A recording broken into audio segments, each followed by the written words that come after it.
ఇవాళ రాష్ట్ర వ్యాప్తంగా బీసీ సంఘాలు జరుపుతున్నటువంటి బీసీ బంద్కు మేము కొచ్చారం మండల బీఆర్ఎస్ పార్టీ తరఫున సంపూర్ణంగా మద్దతు తెలుపుతున్నాము. మరి రేవంత్ రెడ్డి గారిని ఒక్కటే మేము అడగదలుచుకున్నాం. బీఆర్ఎస్ పార్టీ తరఫున కామారెడ్డి డిక్లరేషన్ అని చెప్పి మరి బీసీ బిడ్డల ఓట్లు మొత్తం దండుకొని ఇవాళ అధికారంలో ఎక్కి మరి ఇవాళ బీసీ బిడ్డలను మోసం చేసిన అనేది మంచి పద్ధతి కాదు. మరి మీ చేతిలో ఉన్నటువంటి మీరు అమలు చేయాల్సినటువంటి పథకాలు ఎందుకు అమలు పరచలేమని చెప్పి మేము కొచ్చారం మండలం తరఫున మిమ్మల్ని ప్రశ్నిస్తున్నా.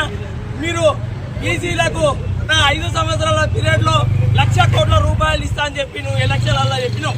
మరి నువ్వు గడ్డెనెక్కి 2 సంవత్సరాలు అవుతుంది. సంవత్సరానికి 20,000 కోట్ల రూపాయల చొప్పున నువ్వు ఇప్పటికి కూడా బీసీ సంక్షేమానికి 40 కోట్ల రూపాయలు విడుదల చేసేది ఉండే. కానీ నువ్వు శాంక్షన్స్ ఇచ్చింది 12,000 కోట్లే. నువ్వు పైసలు నిధులు ఖర్చు చేసింది 8,000 కోట్ల రూపాయలే. మరి నువ్వు 1,00,000 కోట్లు ఎక్కడా, 8,000 కోట్లు ఎక్కడా? నీకు ఇంకా పరిపాలనకు 3 సంవత్సరాలే ఉంది. మరి 2 సంవత్సరాలలో నువ్వు 40,000 కోట్ల మధ్య నువ్వు 8,000 కోట్లు మాత్రమే నువ్వు ఖర్చు పెట్టావు. అంతేకాదు ఒక జెడ్పీటీసీ ఎంపీటీసీ ఎన్నికలనే 42% రిజర్వేషన్ ఇస్తామనడం సరికాదు. ఒకవేళ నీకు చిత్తశుద్ధి ఉంటే మరి ఆర్థిక విషయాలలో కానీ, ఉద్యోగ విషయాలలో కానీ, ఉపాధి విషయంలో కానీ మరి అన్ని విధాలలో అన్ని రంగాల్లో కూడా 42% రిజర్వేషన్ ఇవ్వాలి. కానీ ఒక సర్పంచ్ ఎంపీటీసీ ఎన్నికలలో 42% ఇస్తానడం సరికాదు. మరి బీసీ భక్తులు బాగుపడాలంటే మరి అన్ని రంగాల్లో విద్యా ఉపాధి అవకాశాలలో కూడా 42% రిజర్వేషన్ కల్పించి నువ్వు బీసీలకు చేయొద్దని ఇవ్వాలి. కానీ నువ్వు ఏదో ఎలక్షన్లు ఉన్నాయి, నేను 42% రిజర్వేషన్ ఇస్తా అని చెప్పి స్థానిక సంస్థల్లో మరొకసారి బీసీలను మోసం చేసి బీసీలో ఓట్లు దండుకోవాలని చెప్పి నువ్వు ఆలోచన చేస్తున్నావు. అంతేకాదు నీ పరిధిలో ఉన్నది ఇవాళ కాంట్రాక్ట్లన్నీ నీ చేతిలో ఉన్నాయి. 42% రిజర్వేషన్ నీ కాంట్రాక్ట్లో ఇవ్వు. అప్పుడు నీ చిత్తశుద్ధిని మేము చాటి చెప్పినట్టు ఉంటుంది.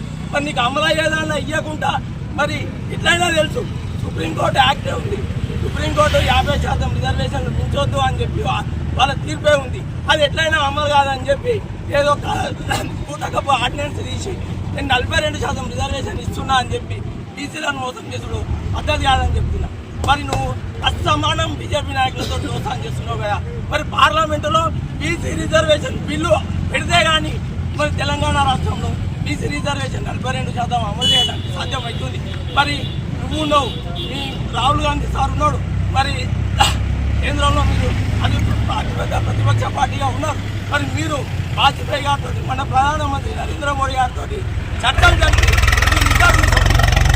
పార్లమెంటులో 42% రిజర్వేషన్ బిల్లు పెట్టి తమిళనాడు వేసినట్టు మరి కేంద్రంలో పార్లమెంట్లో 42% బిల్లు పెట్టి దాన్ని మీరు యాక్సెప్ట్ చేసినట్టయితే నిజంగా నువ్వు బీసీల పక్షవాది అని చెప్పి ఇవాళ బీసీ బిడ్డల్లో నమ్ముతావు. మరి నువ్వు అది ఏది చేయకుండా ఏదో ఆడిని చెప్పి నేను 42% రిజర్వేషన్స్ ఇస్తున్నా, బీజేపీ వాళ్ళు సపోర్ట్ చేస్తలేరు, బీఆర్ఎస్ వాళ్ళు సపోర్ట్ చేస్తలేరు అని చెప్పి మా మీద నిందమవడం సరికాదని చెప్పి నేను అది చేస్తున్నా. ఇప్పటికైనా బీసీ బిడ్డలు అందరూ చేరుకున్నారు. రేపు రాబోయే స్థానిక ఎన్నికల్లో బీసీల ఐక్యతతో వాళ్ళు పెడతానని చెప్పి నేను తెలియజేస్తున్నాను. జై తెలంగాణ, జై తెలంగాణ. బీసీల వ్యతిరేకత రేవంత్ రెడ్డి, బీసీ వ్యతిరేకత రేవంత్ రెడ్డి, బీసీ వ్యతిరేకత రేవంత్ రెడ్డి. జై తెలంగాణ, జై తెలంగాణ. కేసీఆర్ గారి నాయకత్వం, కేసీఆర్ గారి నాయకత్వం.